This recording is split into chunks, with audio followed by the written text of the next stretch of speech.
Welcome to the UPSC polity hybrid summary series. इस series में हम यूपीएससी के लिए सबसे इंपॉर्टेंट टॉपिक्स को शॉर्ट एंड क्रिस्प तरीके से हाइब्रिड मॉडल में कवर करेंगे। आप इसे बाकी वीडियोस की तरह देख सकते हैं या फिर बिना देखे सिर्फ सुन सकते हैं। You are watching UPSC civil 360। Today we are going to cover non constitutional bodies from the book M Laxmikanth. इस टॉपिक का समरी नोट्स के लिए हमारा टेलीग्राम चैनल ज्वाइन करें, लिंक डिस्क्रिप्शन में है। So let's dive deep into the topic. तो चलिए शुरू करते हैं।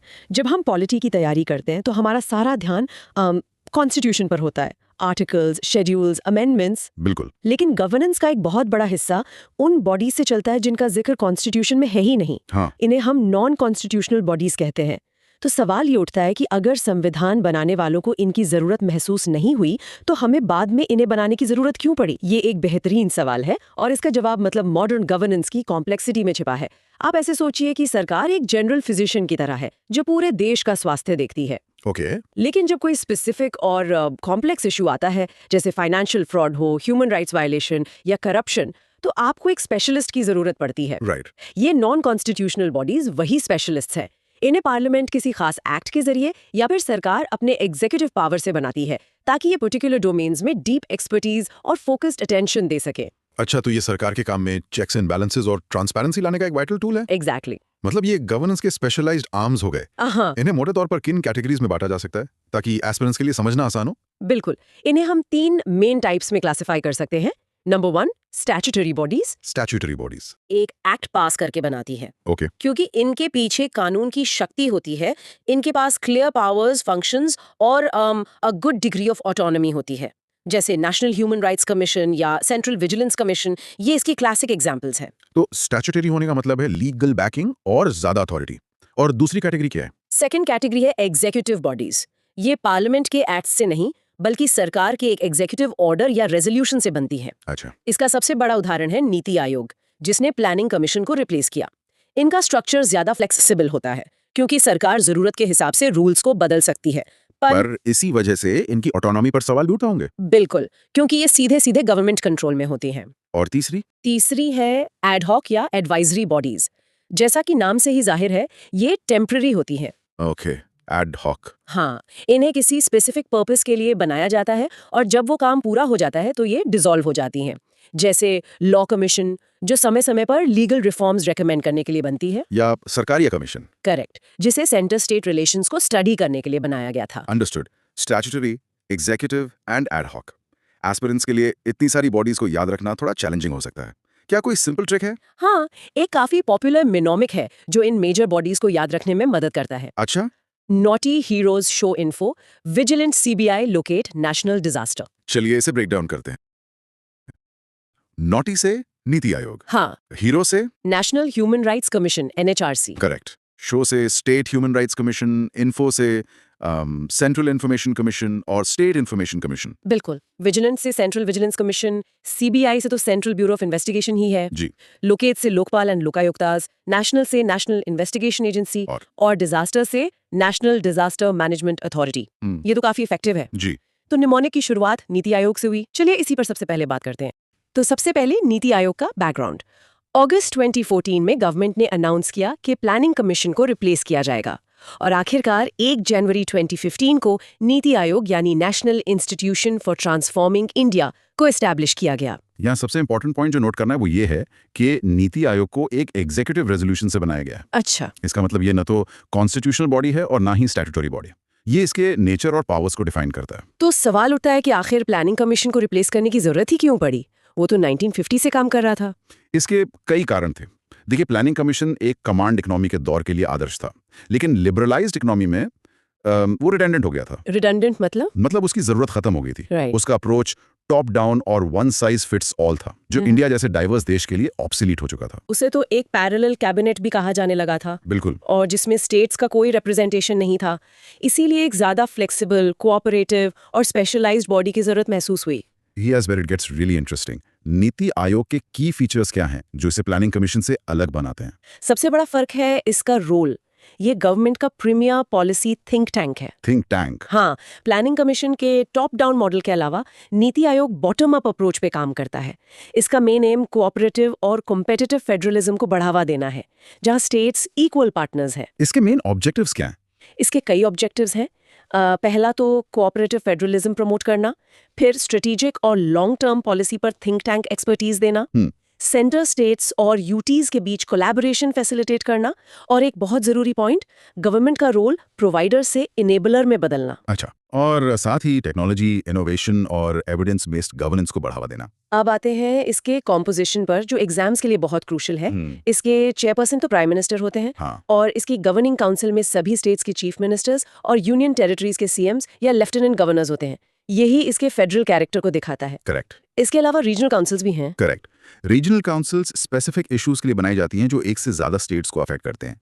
इन्हें पीएम कन्वीन करते हैं और उस रीजन के सीएम्स या एलजीज इसमें शामिल होते हैं। इसके फुल टाइम ऑर्गेनाइजेशनल स्ट्रक्चर में कौन-कौन है? इसमें है सबसे पहले वाइस चेयरपर्सन, जिनको पीएम अपॉइंट करते हैं और उनका रैंक कैबिनेट मिनिस्टर के बराबर होता है। कैबिनेट मिनिस्टर के बराबर, ओके। फिर फुल टाइम मेंबर्स, जिनका रैंक मिनिस्टर ऑफ स्टेट यानी एमओएस के बराबर होता है।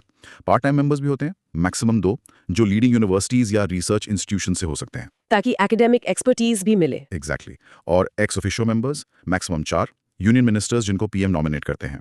और आखिर में सीईओ, इन्हें भी पीएम अपॉइंट करते हैं और इनका rank secretary to the government of India के बराबर होता है। नीति आयोग के अंदर स्पेशलाइज्ड विंग्स भी हैं, राइट? जी, 3 मुख्य विंग्स हैं। एक है रिसर्च विंग, जो डेवलपमेंट रिसर्च और एनालिसिस करती है। दूसरी है कंसल्टेंसी विंग, जो स्टेक होल्डर्स से कंसल्टेशन और पॉलिसी एडवाइस देती है। और तीसरी टीम इंडिया विंग, ये सेंटर और स्टेट्स के बीच कोऑपरेटिव फेडरलिज्म को फॉस्टर करती है। अब इसके गाइडिंग प्रिंसिपल्स क्या है? इसके 7 गाइडिंग प्रिंसिपल्स हैं। अंत्योदय मतलब गरीबों को प्राथमिकता, इंक्लूजन मतलब वंचित समूहों का सशक्तिकरण, village centric development, demographic dividend, people's participation, good governance और sustainability. So what does this all mean? इतना सब कुछ होने के बावजूद नीति आयोग की क्रिटिसिज्म भी होती है। What's fascinating here is the nature of the criticism.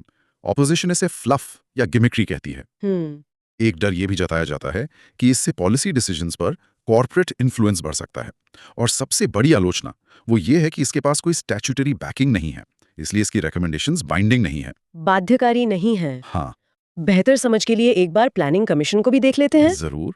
Planning commission 1950 में एग्जीक्यूटिव रेजोल्यूशन से बना था। उसका काम 5 ईयर प्लान्स बनाना और सेंट्रल फंड्स एलोकेट करना था। और उसकी आलोचना यही थी कि वो एक सुपर कैबिनेट बन गया था। बिल्कुल, जिसमें स्टेट्स का कोई रोल नहीं था। और नेशनल डेवलपमेंट काउंसिल या एनडीसी का क्या स्टेटस है अब? देखिए, एनडीसी को अबॉलिश नहीं किया गया है, लेकिन वो इनएक्टिव है। अच्छा। उसकी लास्ट मीटिंग 2012 में हुई थी। उसका काम 5 ईयर प्लान्स को अप्रूव करना और स्टेट्स का कोऑपरेशन इंश्योर करना था। उसमें पीएम, यूनियन मिनिस्टर्स, सभी सीएम्स, एलजीज और प्लानिंग कमीशन के मेंबर्स होते थे। चलिए, अब हमारी चर्चा के दूसरे हिस्से पर आते हैं, नेशनल ह्यूमन राइट्स कमीशन यानी एनएचआरसी। इसका बैकग्राउंड क्या है? एनएचआरसी को 1993 में protection of human rights act 1993 के तहत एस्टैब्लिश किया गया था। मतलब ये एक स्टैट्यूटरी बॉडी है, कॉन्स्टिट्यूशनल नहीं। बिल्कुल। इसका काम है ह्यूमन राइट्स का वॉचडॉग बनना, जैसे लाइफ, लिबर्टी, इक्वालिटी और डिग्निटी। हाँ, इसकी कंपोजिशन काफी डिटेल्ड है और एग्जाम पॉइंट ऑफ व्यू से बहुत इंपॉर्टेंट है। बिल्कुल। इसकी कॉम्पोजिशन इस प्रकार है। चेयरपर्सन होते हैं एक retired chief justice of India, हमेशा रिटायर्ड सीजेआई। हाँ। फिर मेंबर्स में एक सर्विंग या रिटायर्ड सुप्रीम कोर्ट जज, एक सर्विंग या retired chief justice of a high court, और 2 मेंबर्स जिनको ह्यूमन राइट्स में नॉलेज या प्रैक्टिकल एक्सपीरियंस हो। और इसके एक्स ऑफिशियो मेंबर्स भी होते हैं। हाँ, ये बहुत इंपॉर्टेंट है।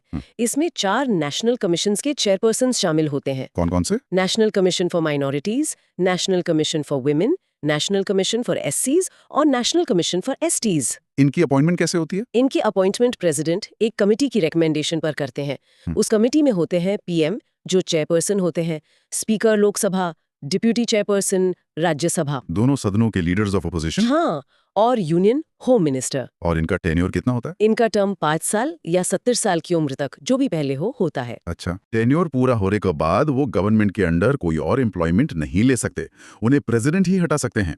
लेकिन मिसबिहेवियर या इनकैपेसिटी के केस में मामला सुप्रीम कोर्ट को इंक्वायरी के लिए रेफर किया जाता है। अब आते हैं इनके फंक्शंस और पावर्स पर। एनएचआरसी ह्यूमन राइट्स वायलेशंस के मामलों की जांच कर सकता है। कैसे? सो मोटो मतलब अपनी मर्जी से, या पिटिशंस पर, या कोर्ट के रेफरल पर। वो जेल्स या डिटेंशन सेंटर्स विजिट करके वहां की कंडीशन स्टडी कर सकते हैं। साथ ही वो रिसर्च, अवेयरनेस और एनजीओज को इनकरेज करने का काम भी करते हैं। What about their powers? Inquiries के दौरान उनके पास सिविल कोर्ट की पावर्स होती हैं। मतलब वो समन जारी कर सकते हैं? हाँ, वो सेंट्रल या स्टेट गवर्नमेंट से इंफॉर्मेशन मांग सकते हैं और जरूरत पड़ने पर डायरेक्शंस या रिट्स के लिए सुप्रीम कोर्ट या हाई कोर्ट को अप्रोच कर सकते हैं। Here's where it gets really interesting. इतनी पावर्स के बावजूद एनएचआरसी की कुछ सीरियस लिमिटेशंस भी हैं। This raises an important question about it's effectiveness. सबसे बड़ी लिमिटेशन ये है कि इसकी रिकमेंडेशंस सिर्फ रिकमेंडेटरी होती हैं, बाइंडिंग नहीं। सिर्फ सलाह दे सकते हैं। बिल्कुल। और इसके पास प्यूनिटिव पावर्स नहीं है, यानी ये किसी को सजा नहीं दे सकता। कॉम्पेंसेशन भी एनफोर्स नहीं कर सकते। सही कहा। कॉम्पेंसेशन देना गवर्नमेंट के कंप्लायंस पर डिपेंड करता है। और एक बहुत बड़ी सीमा ये है कि ये किसी भी ऐसे मामले की जांच नहीं कर सकता जिसे हुए 1 साल से ज्यादा हो गया हो। 1 साल से ज्यादा, ये तो बहुत बड़ी लिमिटेशन है। बहुत बड़ी। कई जेन्युइन केसेस इसी वजह से रह जाते हैं। रिपोर्ट्स का क्या प्रोसेस है? एनएचआरसी अपनी एनुअल रिपोर्ट्स सेंट्रल और स्टेट गवर्नमेंट्स को सबमिट करता है। गवर्नमेंट्स को उन रिपोर्ट्स को लेजिस्लेचर के सामने रखना होता है, जिसके साथ एक्शन टेकन रिपोर्ट या नॉन एक्शन के कारण बताने होते हैं। स्टेट ह्यूमन राइट्स कमीशन या SHRC से। इसकी नींव, मतलब इसका फाउंडेशन किस कानून पर रखा गया है? एसएचआरसी को protection of human rights act 1993 के तहत बनाया गया है। PHRA 1993। जी। और आज देश के 25 राज्यों में एसएचआरसीज काम कर रही हैं। इनका मूल काम है 7th शेड्यूल की स्टेट लिस्ट और कॉन्करेंट लिस्ट से जुड़े विषयों पर अगर कोई ह्यूमन राइट्स वायलेशन हो तो उसकी जांच करना। हाँ, उसकी जांच करना। पर इसमें एक पेच है। अच्छा। अगर national human rights commission NHRC ने किसी मामले पर पहले ही जांच शुरू कर दी है तो SHRC उसमें दखल नहीं दे सकती। ओके, सो जुरिस्डिक्शन का एक क्लियर डिमार्केशन है। हाँ, बिल्कुल। ठीक है, अब इसके कॉम्पोजिशन पर आते हैं, जो एग्जाम के लिहाज से काफी इंपॉर्टेंट है।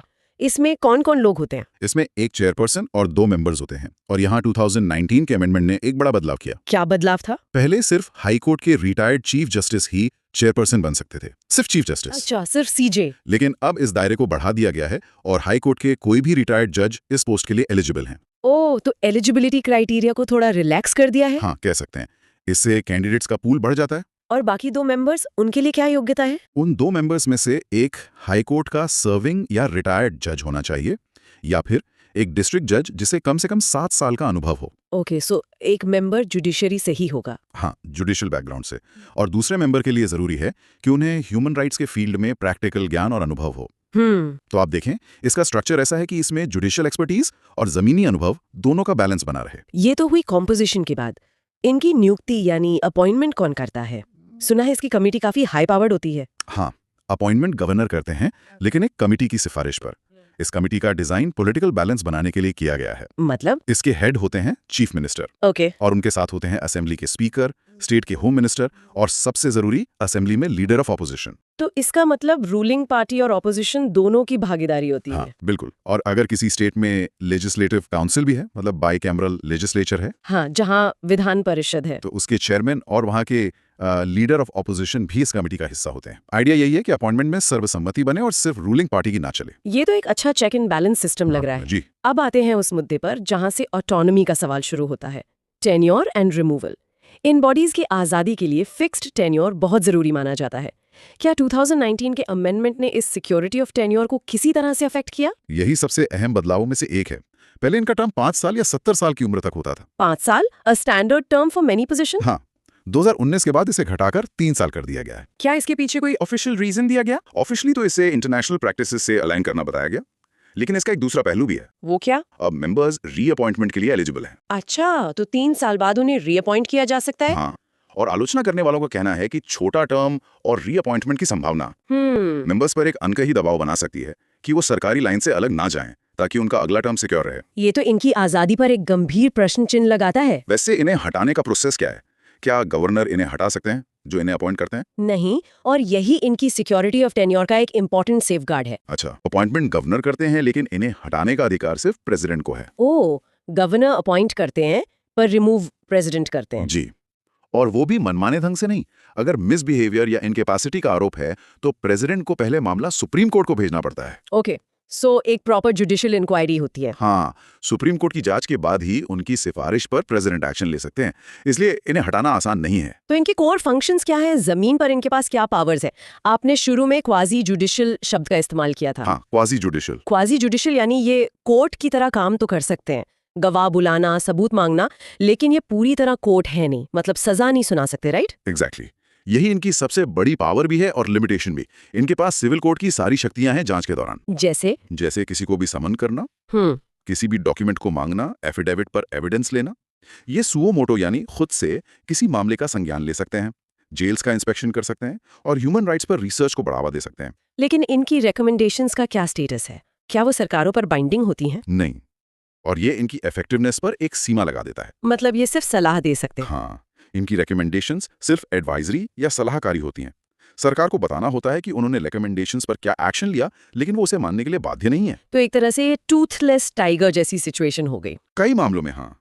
इसके अलावा एक और बड़ी सीमा है कि ये किसी ऐसी घटना की जांच नहीं कर सकते जिसे हुए 1 साल से ज्यादा हो गया हो। Only 1 year? जी, कई बार तो ह्यूमन राइट्स वायलेशंस के सबूत सामने आने में ही साल भर से ज्यादा लग जाता है और तब तक कमीशन के हाथ बंद हो जाते हैं। तो SHRC की रिकमेंडेशंस एडवाइजरी हैं, जो इसकी इफेक्टिवनेस पर एक लिमिट लगा देती हैं। लेकिन ट्रांसपेरेंसी के मामले में एक ऐसी बॉडी है जिसके पास इंफॉर्मेशन एक्सेस करवाने की जबरदस्त पावर्स हैं। चलिए अब उस पर आते हैं, द सेंट्रल इंफॉर्मेशन कमीशन यानी CIC। बिल्कुल, CIC का जन्म देश के सबसे क्रांतिकारी कानूनों में से एक right to information RTI act 2005 से हुआ। The RTI act, a game changer. Indeed. इसका काम ये सुनिश्चित करना है कि सरकारी विभाग जनता को समय पर और सही जानकारी दे। ये आम नागरिक की तरफ से सरकारी फाइल्स में झांकने वाली आंख है। ये भी एक क्वाजी जुडिशियल बॉडी है। इसके कंपोजिशन और अपॉइंटमेंट कमेटी में कौन है? क्या ये SHRC से अलग है? हाँ, थोड़ा अलग है। इसमें एक चीफ इंफॉर्मेशन कमिश्नर CIC और 10 से ज्यादा इंफॉर्मेशन कमिश्नर्स ICs नहीं हो सकते। इनकी अपॉइंटमेंट प्रेसिडेंट करते हैं और यहाँ भी कमिटी बहुत हाई पावर्ड है। कौन है इस कमेटी में? इसके चेयरपर्सन होते हैं प्राइम मिनिस्टर। प्राइम मिनिस्टर खुद? हाँ, उनके साथ कमेटी में लोकसभा में लीडर ऑफ ऑपोजिशन और PM द्वारा नॉमिनेट किया गया एक यूनियन कैबिनेट मिनिस्टर होता है। ओके, सो ये तो टॉप लेवल पॉलिटिकल लीडरशिप है। ये इस बॉडी की अहमियत को दर्शाता है। बिल्कुल। अब आते हैं इसके टेन्योर पर। अगर SHRC के टेन्योर में बदलाव इतना अहम था, तो CIC के मामले में 2019 के अमेंडमेंट ने क्या किया? सुना ये सबसे विवादास्पद बदलावों में से एक था। ये इस पूरी चर्चा का सबसे क्रूशियल पॉइंट है। अच्छा। पहले CIC और ICs का टेन्योर एक्ट में ही फिक्स था, 5 साल या 65 साल की उम्र तक, एकदम क्लियर था, फिक्स्ड एंड सिक्योर। हाँ। लेकिन 2019 के अमेंडमेंट के बाद अब उनका टेन्योर, सैलरी और दूसरी सर्विस कंडीशंस एक्ट में फिक्स नहीं है। तो फिर उन्हें कौन तय करेगा? अब इन्हें सेंट्रल गवर्नमेंट नियम बनाकर तय करेगी। एक मिनट, ये बात थोड़ी अजीब है। इसका मतलब जो सेंट्रल गवर्नमेंट CIC के स्क्रूटिनी के अंडर आती है, वही अब उसके मेंबर्स की सैलरी और टेन्योर तय करेगी? जी। ये तो सीधे सीधे कॉन्फ्लिक्ट ऑफ इंटरेस्ट नहीं हुआ? आपने बिल्कुल सही नस पकड़ी है। यही सबसे बड़ी आलोचना है इस अमेंडमेंट की। पहले CIC की सैलरी चीफ इलेक्शन कमिश्नर के बराबर होती थी। ओके, CEC के बराबर, जो एक कॉन्स्टिट्यूशनल पोस्ट है। हाँ, और ICS की सैलरी इलेक्शन कमिश्नर्स के बराबर। तो इससे उन्हें एक हाई स्टेटस और इंडिपेंडेंस मिलता था। अब ये सब सरकारी नियमों पर निर्भर है। इसका मतलब तो इनकी ऑटोनॉमी काफी कमजोर हो सकती है? क्रिटिक्स का यही कहना है कि इससे कमीशन की आज़ादी कमजोर होती है, क्योंकि वो हमेशा एग्जीक्यूटिव यानी सरकार के रहम और करम पर रहेंगे। इसके पावर्स की बात करते हैं। RTI से जुड़ी क्या-क्या शिकायतें ये सुन सकता है? लगभग हर तरह की। अगर किसी डिपार्टमेंट ने पब्लिक इंफॉर्मेशन ऑफिसर यानी PIO अपॉइंट नहीं किया है, हाँ, जानकारी देने से मना कर दिया, समय पर जवाब नहीं दिया, गलत जानकारी दी, ऐसी कोई भी शिकायत सीधे CIC के पास जा सकती है।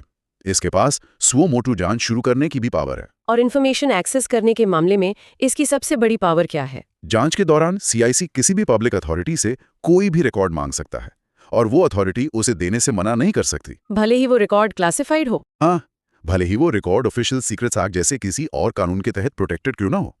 RTI एक्ट की ये पावर दूसरे कानूनों पर हावी होती है। ये बहुत बड़ी शक्ति है। Wow, that's a lot of power. तो CIC सेंट्रल लेवल पर ट्रांसपेरेंसी का वॉचडॉग है। इसका स्टेट लेवल काउंटरपार्ट है स्टेट इंफॉर्मेशन कमीशन यानी SIC। राइट। इसका स्ट्रक्चर तो काफी हद तक CIC जैसा ही होगा, एज्यूम।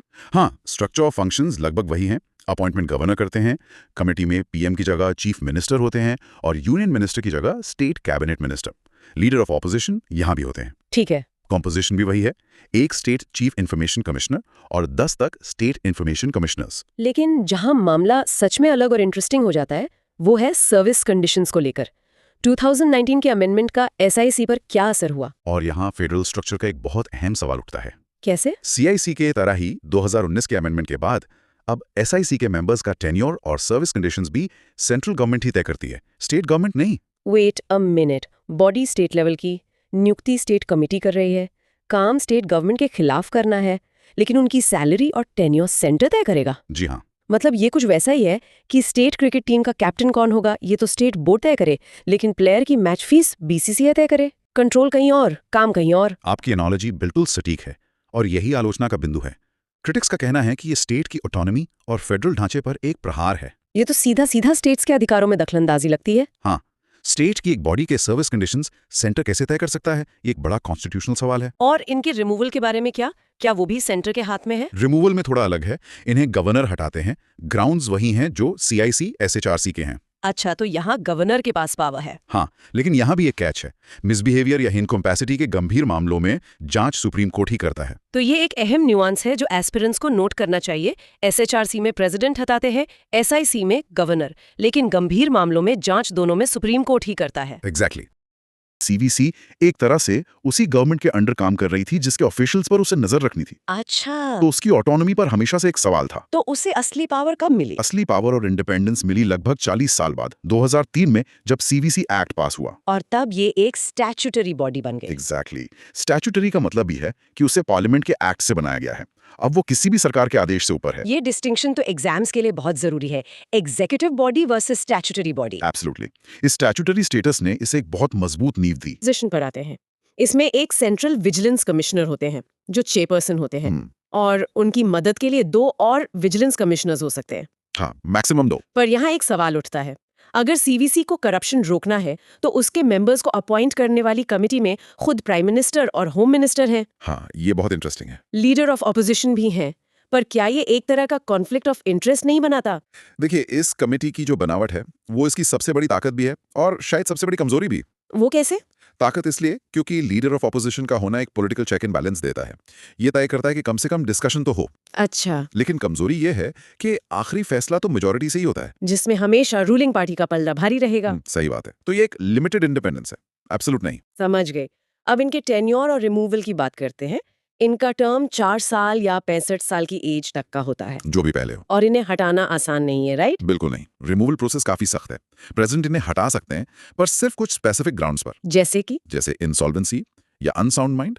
लेकिन अगर चार्ज मिसकंडक्ट या इनकैपेसिटी का है, हाँ, तो प्रेसिडेंट को पहले सुप्रीम कोर्ट से एक इंक्वायरी करवानी पड़ती है, और ये प्रोसेस उन्हें सिक्योरिटी ऑफ टेन्योर देता है ताकि वो बिना किसी डर और दबाव के काम कर सके। ओके। और इनका स्टेटस भी काफी हाई है। सेंट्रल विजिलेंस कमिश्नर का स्टेटस UPSC के चेयरमैन के बराबर है, और विजिलेंस कमिश्नर्स का UPSC के मेंबर्स के बराबर। इसका ऑर्गेनाइजेशन स्ट्रक्चर भी काफी डिटेल्ड है। हाँ, ये एक मल्टी लेयर्ड फोर्ट्रेस जैसा है। एक तो सेक्रेटेरिएट है जो डे टू डे काम देखता है। ठीक है। फिर है चीफ टेक्निकल एग्जामिनर्स ऑर्गेनाइजेशन या CTO। हाँ, ये इनके टेक्निकल एक्सपर्ट्स हैं। सरकारी कॉन्ट्रैक्ट्स और कंस्ट्रक्शन में जो घोटाले होते हैं उनकी बारीकियों को ये लोग जांचते हैं। इंटरेस्टिंग। और आखिर में आते हैं कमिश्नर्स फॉर डिपार्टमेंटल इंक्वायरीज यानी CDIs।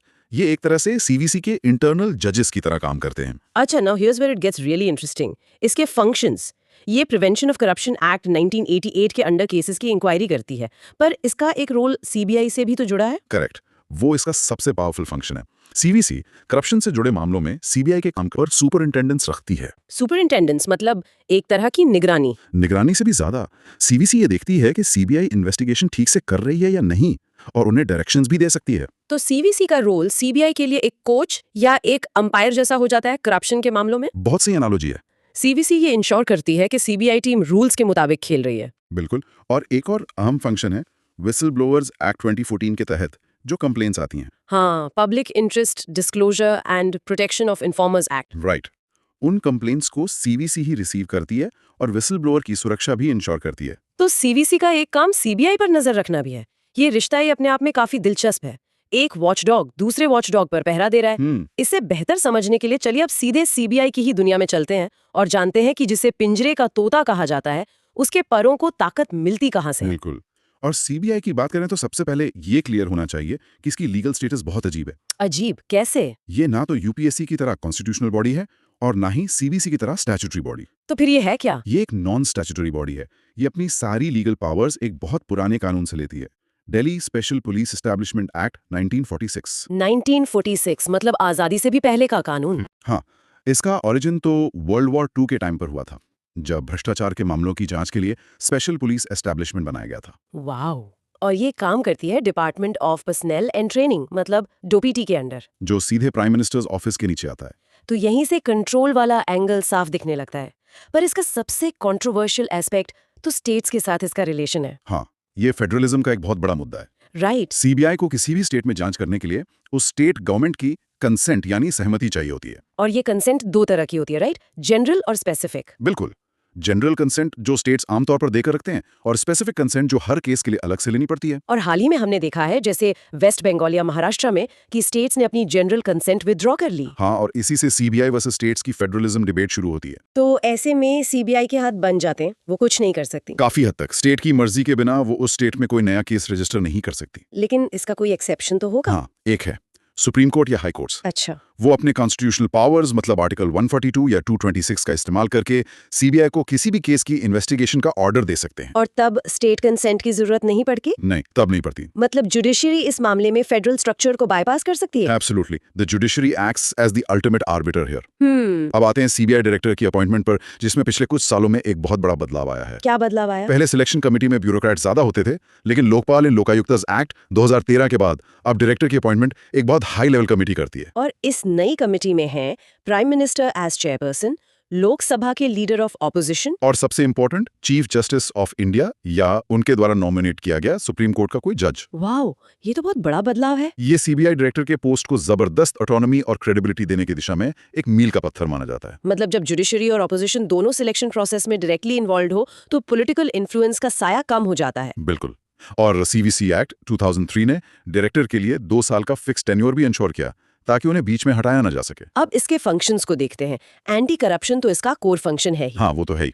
पर सीबीआई के 3 मेन डिविजन्स हैं। ओके। एक है एंटी करप्शन डिवीजन, जो सरकारी अफसरों के रिश्वतखोरी के मामले देखती है। दूसरा है स्पेशल क्राइम्स डिवीजन, जो टेररिज्म, बॉम्ब ब्लास्ट्स, किडनैपिंग जैसे संगीन मामले हैंडल करता है, जिनके नेशनल या इंटरनेशनल रैमिफिकेशंस होते हैं। राइट। और तीसरा है इकोनॉमिक ऑफेंसेस डिवीजन, जो बड़े फाइनेंशियल स्कैम्स, बैंक फ्रॉड्स और साइबर क्राइम्स की जांच करता है। सीबीआई का एक कोऑर्डिनेशन रोल भी है। ये इंटरपोल के साथ इंडिया की तरफ से कोऑर्डिनेट करती है। हाँ, और स्टेट एंटी करप्शन एजेंसीज के साथ भी। लेकिन स्टेट पुलिस के साथ इसका रिश्ता हमेशा से थोड़ा अजीब रहा है। एसेंशियली सीबीआई का रोल स्टेट पुलिस को सप्लीमेंट करना है, रिप्लेस करना नहीं। अच्छा। फ्रिक्शन तब होता है जब स्टेट में एक पार्टी की सरकार हो और सेंटर में दूसरी, तब जुरिस्डिक्शन को लेकर टकराव आम हो जाता है। तो इन सब पावर्स और एक बेहतर अपॉइंटमेंट प्रोसेस के बावजूद सीबीआई पर केज्ड पैरेट यानी पिंजरे में बंद तोता होने का आरोप क्यों लगता है?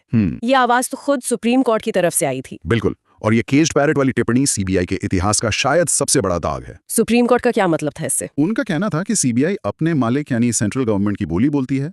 इसके कई कारण हैं। जैसे? पहला, इसकी फंडिंग और एडमिनिस्ट्रेटिव कंट्रोल अभी भी डीओपीटी के पास है। दूसरा, स्टेट्स की कंसेंट पर इसकी डिपेंडेंसी इसे कमजोर बनाती है। और तीसरा, मैन पावर की भारी कमी है, जिससे इन्वेस्टिगेशन की क्वालिटी पर असर पड़ता है। और सबसे बड़ा आरोप है पॉलिटिकल मिसयूज का, कि सरकार इसे अपने विरोधियों को परेशान करने के लिए इस्तेमाल करती है। Exactly. Lokpal and Lokayuktas, the anti corruption ombudsman. Right. दूसरा, नेशनल इन्वेस्टिगेशन एजेंसी यानी NIA, India's central counter terrorism agency. बिल्कुल। तो basically accountability, security and resilience. Okay, let's unpack this. चलिए शुरुआत करते हैं करप्शन के खिलाफ लड़ाई के सबसे बड़े इंस्टीट्यूशनल मैकेनिज्म से, लोकपाल एंड लोकायुक्तास। तो लोकपाल की जरूरत महसूस ही क्यों हुई? The reason was I think rising corruption, maladministration और पब्लिक हरासमेंट। मतलब एक आम आदमी के लिए सिस्टम से लड़ना बहुत मुश्किल था, तो एक इंडिपेंडेंट ग्रीवियंस रिड्रेसल मैकेनिज्म की मांग वो बढ़ती जा रही थी। और इसका आइडिया मतलब इंस्पिरेशन कहाँ से आया? इसका इंस्पिरेशन स्कैंडिनेवियन कंट्रीज के ओम्बड्समैन सिस्टम से लिया गया था। इंडिया में सेकंड एडमिनिस्ट्रेटिव रिफॉर्म्स कमीशन मतलब एआरसी ने स्ट्रांगली रेकमेंड किया था कि सेंटर के लिए एक लोकपाल हो और स्टेट्स के लिए Lokayuktas. Exactly, a 2-tiered structure. And the core objective मतलब मकसद क्या था? मकसद था to tackle abuse of administrative discretion, corruption, nepotism, inefficiency, basically good governance को प्रमोट करना। और फिर ये आइडिया रियलिटी बना लोकपाल एंड लोकायुक्तास एक्ट 2013 के साथ। हाँ, ये एक्ट 2013 में पास हुआ। प्रेसिडेंट का एसेंट मिला 1 जनवरी 2014 को and it came into effect from 16 जनवरी 2014। ये डेट्स एस्पिरेंट्स के लिए इंपॉर्टेंट है। व्हाट्स फैसिनेटिंग हियर इज इस एक्ट ने एक साथ 2 बॉडीज बनाई। बिल्कुल, सेंटर के लिए लोकपाल और स्टेट्स के लिए लोकायुक्तास। ये इंडिया का पहला national level statutory anti corruption ombudsman है। Statutory, not constitutional. ये डिस्टिंक्शन बहुत जरूरी है। राइट। तो लोकपाल में होता कौन कौन है?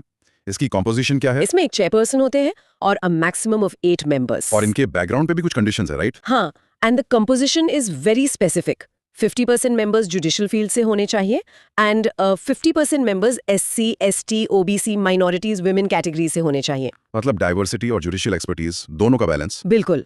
और चेयरपर्सन वो या तो former chief justice of India हो सकते हैं, अ सुप्रीम कोर्ट जज, या फिर कोई eminent person. Okay, Here's where it gets really interesting. The selection process. इनको चुनता कौन है? यहीं पर इसकी इंडिपेंडेंस का सबसे बड़ा टेस्ट है।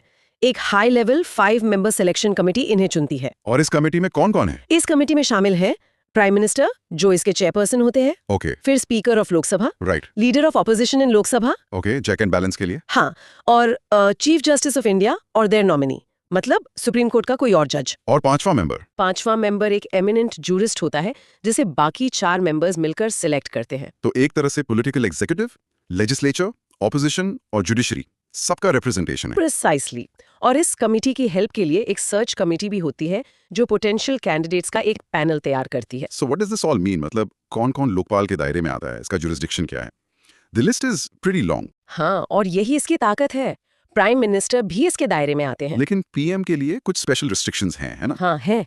जैसे international relations, security, public order से जुड़े करप्शन के मामलों में जांच नहीं हो सकती, और कंप्लेंट्स की जो सुनवाई होगी वो इन कैमरा होगी, पब्लिक नहीं। Fair enough. पीएम के अलावा सभी union ministers and members of parliament, मतलब एमपीज, ओके, सेंट्रल गवर्नमेंट के ग्रुप ABCD सभी officers, top to bottom coverage. Yes, यहाँ तक कि एनजीओज भी। एनजीओज? हाँ, अगर उन्हें गवर्नमेंट या फॉरेन सोर्सेज से एक साल में 10 लाख से ज्यादा का डोनेशन मिलता है, तो वो भी लोकपाल के दायरे में आ जाते हैं। This raises an important question. How fast does it work? क्योंकि justice delayed is justice denied. बिल्कुल, और एक्ट में इसकी क्लियर टाइमलाइन स्पेसिफाई की गई है। जैसे? प्रिलिमिनरी इंक्वायरी 3 महीने में पूरी करनी होगी, Okay. इन्वेस्टिगेशन 6 महीने में, और trial?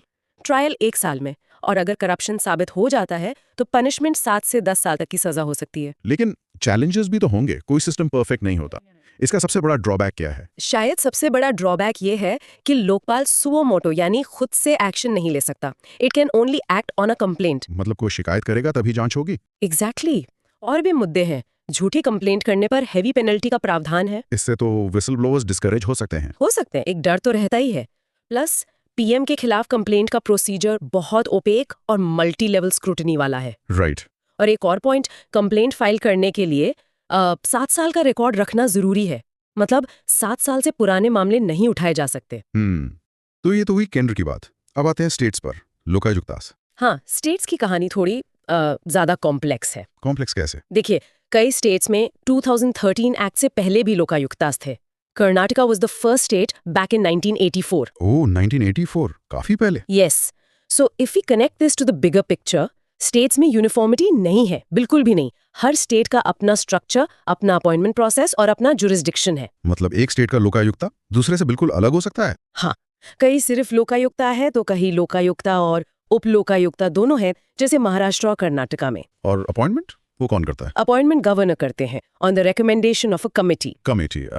Similar to the central one. Not exactly. Usually इसमें हाई कोर्ट के चीफ जस्टिस और स्टेट असेंबली के लीडर ऑफ अपोजिशन होते हैं। ओके, अब ज्यूरिसडिक्शन की बात करते हैं।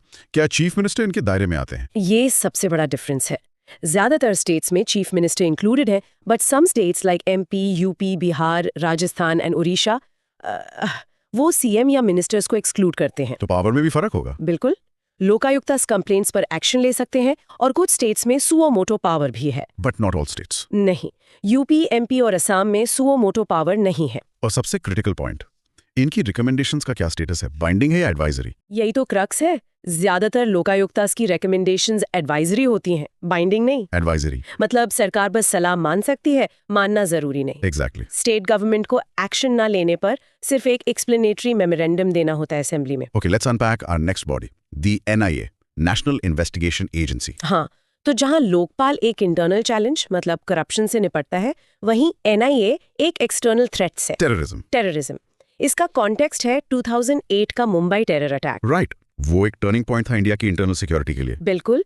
उसी के बाद NIA एक्ट 2008 के तहत 2009 में NIA को इस्टेब्लिश किया गया। तो यह है India's central counter terrorism and law enforcement agency. Yes, इसका HQ न्यू दिल्ली में है and it operates under the administrative control of the ministry of home affairs, MHA। और इसमें एक स्पेशल सेल भी है, TFFC। हाँ, terror funding and fake currency के लिए ये बहुत क्रिटिकल है, क्योंकि टेरर नेटवर्क्स की फाइनेंशियल बैकबोन को तोड़ना जरूरी है। The rationale for its creation was simple, right? बिल्कुल। मतलब जरूरत क्या थी? जरूरत बिल्कुल साफ थी। India cross border terrorism, interstate networks, smuggling जैसे चैलेंजेस फेस कर रहा था, लेकिन हमारी पुलिस और इन्वेस्टिगेशन एजेंसीज वो स्टेट बाउंड्रीज में बंधी थीं। मतलब एक टेररिस्ट नेटवर्क अगर महाराष्ट्र, गुजरात और दिल्ली में फैला है तो तीनों की पुलिस अलग-अलग इन्वेस्टिगेट कर रही थी। एग्जैक्टली। कोऑर्डिनेशन की भारी कमी थी। तो एक सेंट्रल स्पेशलाइज्ड एजेंसी की जरूरत थी जिसका नेशनल वाइड ज्यूरिसडिक्शन हो। तो एनआईए का मेन फंक्शन है एनआईए एक्ट के शेड्यूल में स्पेसिफाइड ऑफेंसेस को इन्वेस्टिगेट और प्रोसिक्यूट करना। हाँ, and what's fascinating here is its concurrent jurisdiction. This is a key point for aspirants. Concurrent jurisdiction, इसे थोड़ा आसान भाषा में समझाएं। इसका मतलब है कि एनआईए देश में कहीं भी किसी भी स्टेट की परमिशन के बिना इन्वेस्टिगेशन कर सकती है। स्टेट पुलिस अपनी इन्वेस्टिगेशन करती रहेगी, लेकिन एनआईए पैरेलल इन्वेस्टिगेशन कर सकती है and even take over the case. So it overrides the state's authority in these specific cases. In a way, yes, because it deals with offenses affecting the sovereignty, integrity and security of India. ये national interest का मामला है। Here's where it gets really interesting.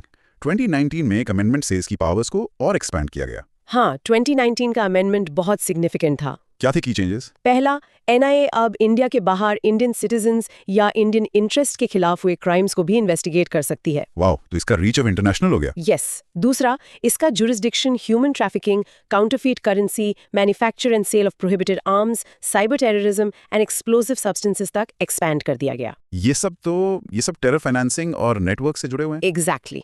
अब NIA सिर्फ bomb blast की जांच नहीं करती, बल्कि उस ब्लास्ट के पीछे के पूरे इकोसिस्टम को डिसमेंटल कर सकती है। और तीसरा change? Central and state governments को एनआईए ट्रायल्स के लिए स्पेशल कोर्ट्स डेजिग्नेट करने की पावर दी गई ताकि केसेस जल्दी निपटें। So what does this all mean for aspirants? इसका मतलब ये है कि टेररिज्म एंड साइबर क्राइम्स के बढ़ते केसेस की वजह से polity and internal security papers के लिए एनआईए की रेलेवेंस बहुत ज्यादा बढ़ गई है। तो एनआईए मैन-मेड डिजास्टर से डील करती है। अब बात करते हैं नेचुरल डिजास्टर्स की। हमारी फाइनल बॉडी है एनडीए में, नेशनल डिजास्टर मैनेजमेंट अथॉरिटी। इसका आइडिया कब आया? इसका आइडिया 2001 गुजरात अर्थक्वेक के बाद से ही था, but the real trigger event was the 2004 Indian ocean tsunami. उस सुनामी ने हमें दिखा दिया कि हम कितने अनप्रिपेयर्ड थे। बिल्कुल। उसी के बाद लीगल बेसिस के तौर पर डिजास्टर मैनेजमेंट एक्ट 2005 लाया गया, जिसके तहत एनडीएमए को क्रिएट किया गया। इसकी कॉम्पोजिशन यूनिक है ना? हाँ, काफी यूनिक है। प्राइम मिनिस्टर इसके एक्स ऑफिशियो चेयरपर्सन होते हैं। मतलब जो भी पीएम होगा वो ऑटोमेटिकली एनडीएमए का चेयरपर्सन होगा। Yes, and they can be up to 9 members nominated by the PM. Like NIA, it's also under the Ministry of Home Affairs, MHA. NDMA का मेन ऑब्जेक्टिव क्या था? NDMA का main objective disaster management के approach में एक paradigm shift लाना था। Paradigm shift? हाँ। कैसा shift? From a relief-centric approach to one focused on prevention, preparedness and resilience. Relief centric मतलब? आपदा आने के बाद रिलीफ कैंप्स लगाना, खाना पहुंचाना, एग्जैक्टली। जो कि जरूरी है लेकिन काफी नहीं। नया अप्रोच प्रोएक्टिव है। Prevention, preparedness and resilience. इसे थोड़ा डिटेल में समझते हैं। जरूर। प्रिवेंशन मतलब ऐसी पॉलिसीज बनाना जिससे डिजास्टर का इम्पैक्ट कम हो, जैसे कोस्टल एरियाज में कंस्ट्रक्शन को रेगुलेट करना। प्रिपेयर्डनेस मतलब डिजास्टर आने से पहले तैयार रहना, मॉक ड्रिल्स करना, अर्ली वार्निंग सिस्टम्स इंस्टॉल करना और एनडीआरएफ जैसी टीम्स को ट्रेन करना। बिल्कुल। और रेजिलियंस का मतलब है ऐसा इंफ्रास्ट्रक्चर और सोसाइटी बनाना जो डिजास्टर को झेल सके और जल्दी से रिकवर कर सके। So if you connect this to the bigger picture, इसके फंक्शंस काफी वास्ट हैं। हाँ, बहुत वास्ट है। पहला, पॉलिसी एंड फ्रेमवर्क्स बनाना, डिजास्टर मैनेजमेंट के लिए नेशनल पॉलिसीज एंड गाइडलाइंस तैयार करना। दूसरा, प्लानिंग। हाँ, नेशनल डिजास्टर मैनेजमेंट प्लान को अप्रूव करना। और स्टेट्स के लिए? स्टेट्स के लिए भी स्टेट डिजास्टर मैनेजमेंट अथॉरिटीज यानी एसडीएमएस को गाइडलाइंस इशू करना। And coordination. Yes, national institute of disaster management NIDM के साथ कोऑर्डिनेट करना रिसर्च और ट्रेनिंग के लिए। और एनडीआरएफ को ओवरसी करना। हाँ, नेशनल डिजास्टर रिस्पांस फोर्स जो एक स्पेशलाइज्ड फोर्स है उसको ओवरसी करना। उसकी डिप्लॉयमेंट, डायरेक्शन सब एनडीएमए देखती है। और ये स्ट्रक्चर सिर्फ नेशनल और स्टेट लेवल तक ही है? नहीं, ये ग्रास रूट्स तक जाता है। एनडीएमए एसडीएमएस को डायरेक्ट करती है कि वो district disaster management authorities establish करें जिसे डिस्ट्रिक्ट मैजिस्ट्रेट हेड करते हैं। So what does this all mean? ये स्टैट्यूटरी बॉडीज हैं but they play a role that is as crucial as any constitutional body in today's governance. Exactly. ये bodies दिखाती हैं कि गवर्नेंस कैसे इवॉल्व होती है। पार्लियामेंट इन्हें मॉडर्न चैलेंजेस को एड्रेस करने के लिए बनाती है, चाहे वो सिस्टमिक करप्शन हो, क्रॉस बॉर्डर टेररिज्म हो या क्लाइमेट इंड्यूस्ड डिजास्टर्स। बिल्कुल। ये दिखाता है कि हमारा गवर्नेंस फ्रेमवर्क स्टैटिक नहीं है, डायनामिक है। And to leave our listeners with a final thought, हमने चर्चा में देखा कि लोकपाल की रिकमेंडेशंस बाइंडिंग है, जबकि ज्यादातर लोकायुक्तास की एडवाइजरी। हाँ, ये एक बहुत बड़ा पॉइंट ऑफ डिफरेंस है। तो सवाल ये है कि what does this difference in power at the central and state levels suggest about the challenges of implementing uniform anti-corruption frameworks in a federal structure? और क्या बाइंडिंग पावर हमेशा ज्यादा इफेक्टिव होती है? या पब्लिक अकाउंटेबिलिटी, मीडिया स्क्रूटनी, इनके साथ एक एडवाइजरी रोल भी बड़ा बदलाव ला सकता है। Think about it,